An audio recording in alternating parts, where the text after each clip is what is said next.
Hello everyone. Today we are going to understand about blood and its composition. So, blood. Blood is a very important specialized connective tissue. As you know, our body is having so many millions of cells and all of them require abundant amount of oxygen and nutrients for the metabolic activities to be performed. So, blood is the specialized tissue which is making this possible, and blood is the body fluid that is making it possible. So, blood, as I told you, is a specialized connective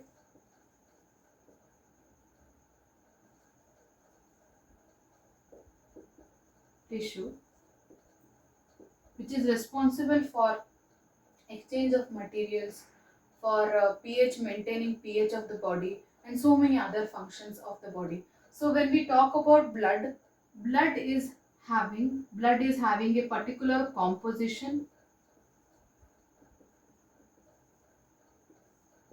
The blood composition, how is it made? So blood is made up of two things: formed elements and plasma. Formed elements are nothing but the cells that are formed. Okay, so in formed elements we have RBC, WBC, which are nothing but corpuscles. Okay, corpuscles. And then we have platelets, which are nothing but cell fragments.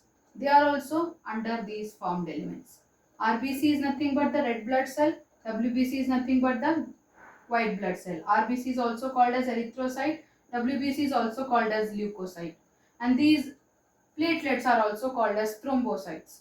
Last but not there is plasma, which is the liquid part of the blood. We are going to study all of this in detail. So let us start with plasma.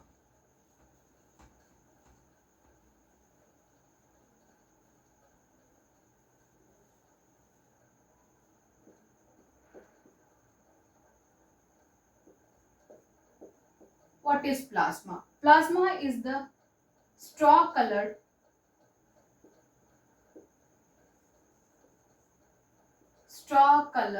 viscous fluid.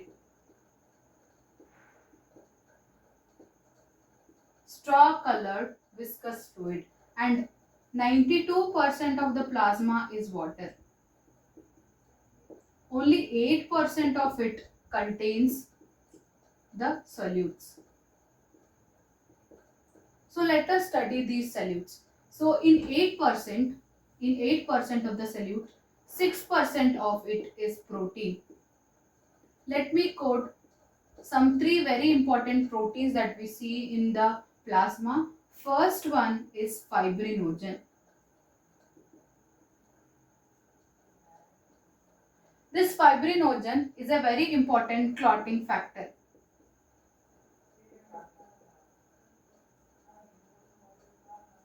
It is a very important clotting factor which is responsible for formation of clots or stopping of blood flow by formation of clots during an injury. Okay, so fibrinogen is a very important clotting factor. The second one is globulin.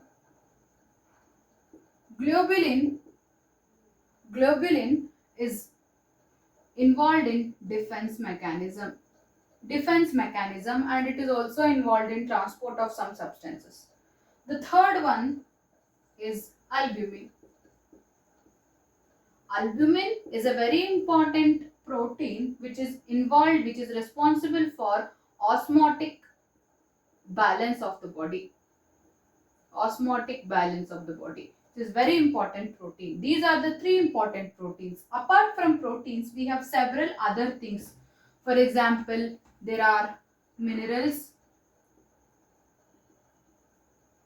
like chloride, calcium, Mg, Mg2 plus, H plus, and we have HCO3.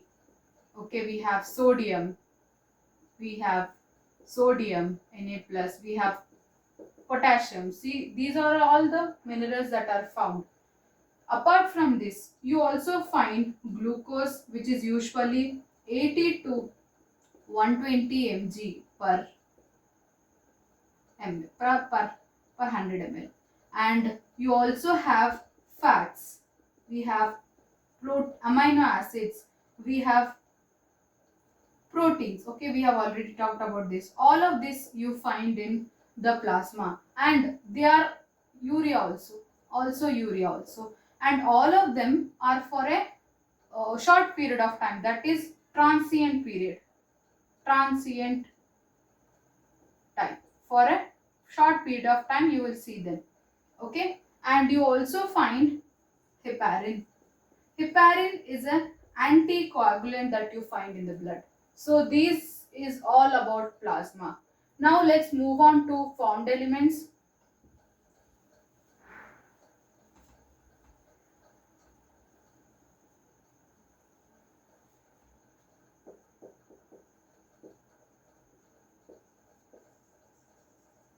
In formed elements we have two categories. One is the blood corpuscles. The other one is platelets. In blood corpuscles we have red blood corpuscles and we have white blood corpuscles.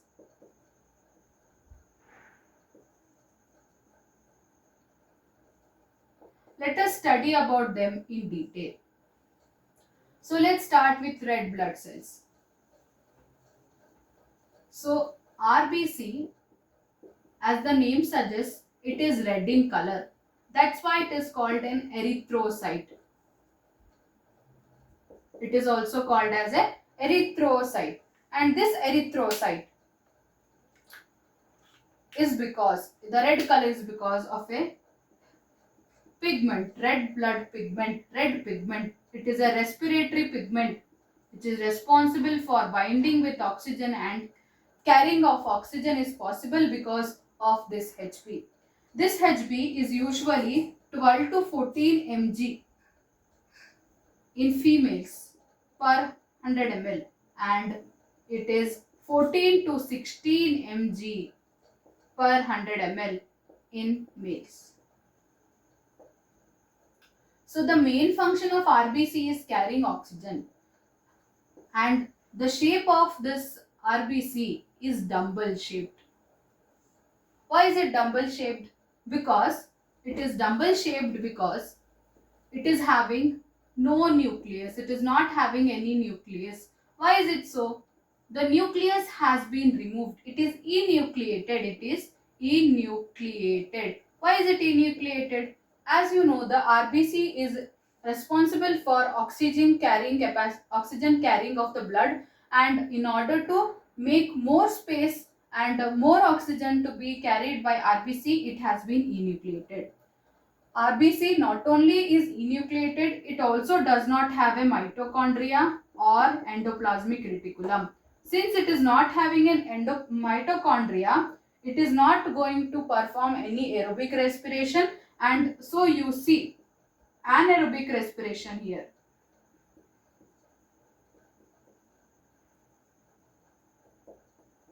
The lifespan, because of the lack of these organelles, the lifespan of RBC is very less. The lifespan of RBC is just 120 days. The amount of RBC that you find in blood is 4.5 to 5 million per cubic centimeter of blood in females, and it is 5 to 5.5 million in males. Females lack RBCs because they are undergoing menstruation process every month, so there is a loss of blood. That's why you see that the RBC in females is less. So as you can see, these are the most abundant cells of the blood. They are the most abundant cells of the blood. And the formation of RBC is called erythropoiesis. This erythropoiesis is stimulated by a hormone called erythropoietin.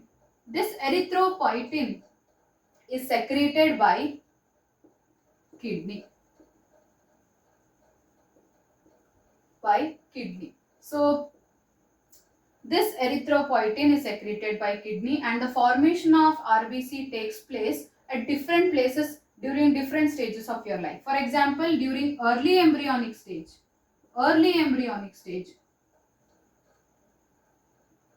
it happens in yolk sac, and in late embryonic stage it happens in liver and spleen. And the last one, after the birth, it happens in red bone marrow. So this is the thing about the places where the RBC formation takes place. The next is, where does it die? After 120 days are over, this RBC goes to spleen where it dies. That's why spleen is called the graveyard of RBC. That is why it is called the graveyard of RBC. So this is all about RBC. Now let's go on to WBC.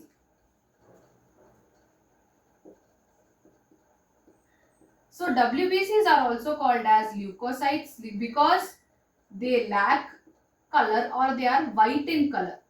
That's why they are called white blood cells. Okay, white blood cells. So these leukocytes, unlike the RBCs, their lifespan is years, some hours, days to years. And they have all organelles and nucleus also. They are usually 6,000 to 8,000 in number per cubic centimeter of blood. As you can see, they are not as abundant as RBC. They show a particular property called dipedasis. What is this dipedasis? As you know, the shape of RBC is not fixed. They can be amoeboid in shape, they can be of any shape. So because of this amoeboid shape, they are able to perform phagocytosis, and they are able, suppose this is an injury site, this is an injurious site, and this is the capillary, and this is the WBC.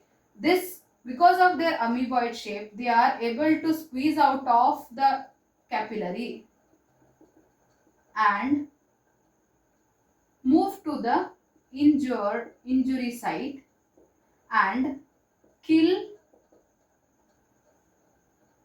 the microbe that is causing this. This is a special property of RBC that we need to understand, that we need to remember. So the formation of leukocyte is called leukopoiesis. If there are any abnormal increase in the WBCs and the shape of the WBCs is abnormal, then it indicates leukemia.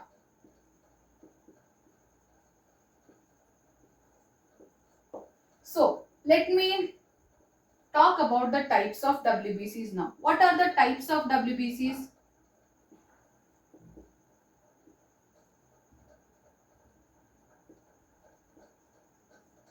The types of WBCs are granulocytes and agranulocytes.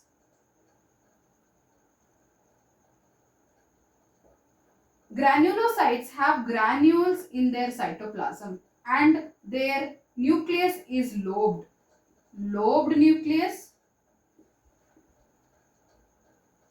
and granules in their cytoplasm. Agranulocytes, they have single whole nucleus, and there uh, there are no granules in the agranulocytes. Let me explain types of agranulocytes and granulocytes. So let's start with granulocytes. Types of granulocytes.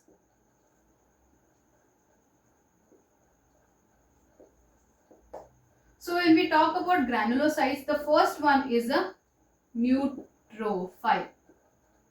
Neutrophil is having multi-lobed nucleus. It is having 3 to 5 lobes.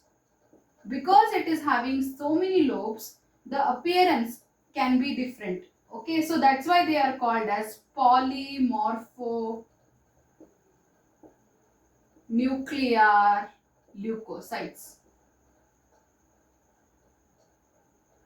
PMNL. Why are they called neutrophils? They are called neutrophils because they can die acidic dye and they can also die basic dye. So this is about neutrophils. And what are the functions of neutrophils? They are able to perform phagocytosis.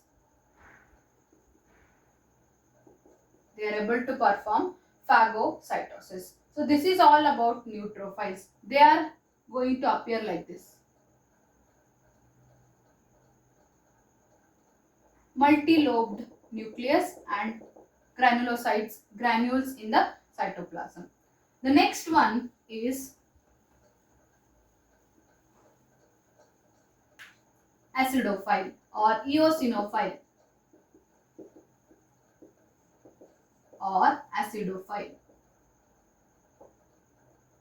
This eosinophile or acidophile is able to die acidic dye. That's why it is called a eosinophile. Especially eosin, it is able to die. Eosin is an acidic dye. That's why it is called a eosinophile or acidophile.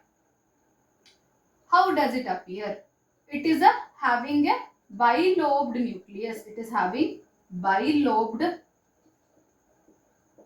nucleus. It is having bilobed nucleus and it is having the granules. What does it do? It is mainly involved in antihistaminic activity. It usually increases in number whenever you are facing allergy. That's why you see them more in number and during a allergic reaction. Next one is the basophile.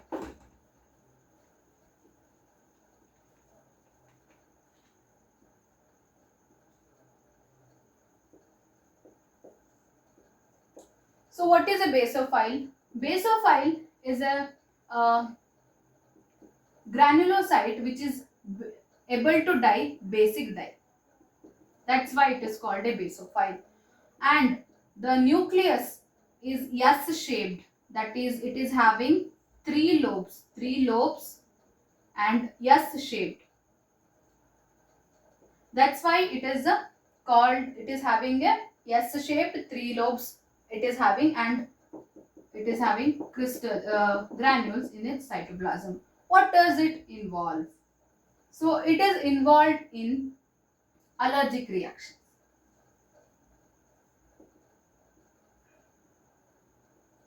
It is involved during the allergic reactions, and whenever so this is all about the basophile. So let me go to the agranulocytes. Let's talk about agranulocytes.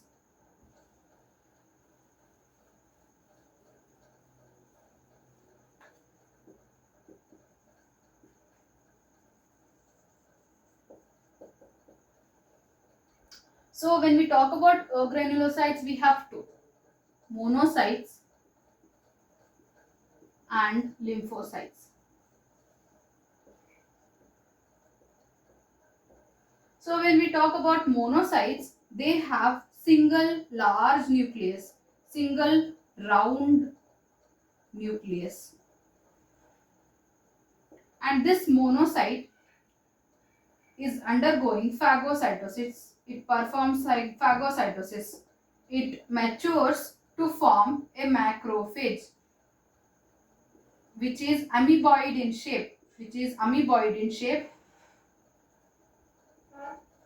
shape, and that performs phagocytosis. That is, we talked about diapedesis, that right. This is done by monocytes. Okay. Next is the lymphocytes. Lymphocytes are of two types, T lymphocyte and B lymphocyte. These are the second most abundant WBCs after neutrophils. Neutrophils are 60 to 65% of WBCs, and after that lymphocytes come. So these are mainly involved in cell mediated immunity and humoral immunity, that is defense mechanism. Their nucleus is bean shaped. It is horseshoe shaped or bean shaped, kidney shaped nucleus it has. So this is all about the granulocytes. Last but not the least, let's talk about platelets.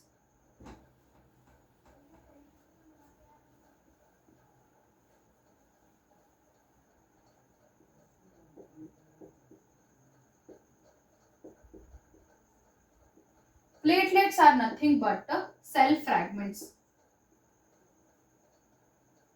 These cell fragments are formed from megakaryocytes. They are formed from megakaryocytes. They are cell fragments. They are oval-shaped cell fragments which are mainly involved in clotting mechanism.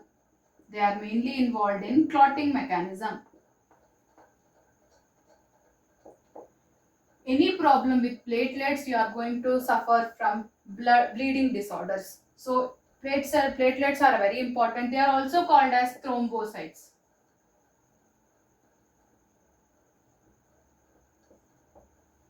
So these platelets are usually 1 lakh to 2 lakh in number, and they are very important in clotting mechanism. They are very important clotting factors in clotting mechanism, which help the clot to form whenever you face an injury or something. So what all we learn? We learned about blood composition, we learned about RBC, we learned about WBC. We also learned about types of WBC, granulocytes, and we also studied about granulocytes, where we studied about neutrophils, basophils, and eosinophiles, and we also studied about the platelets. Lastly, we studied about platelets. With this, I conclude my lecture. I hope it was helpful.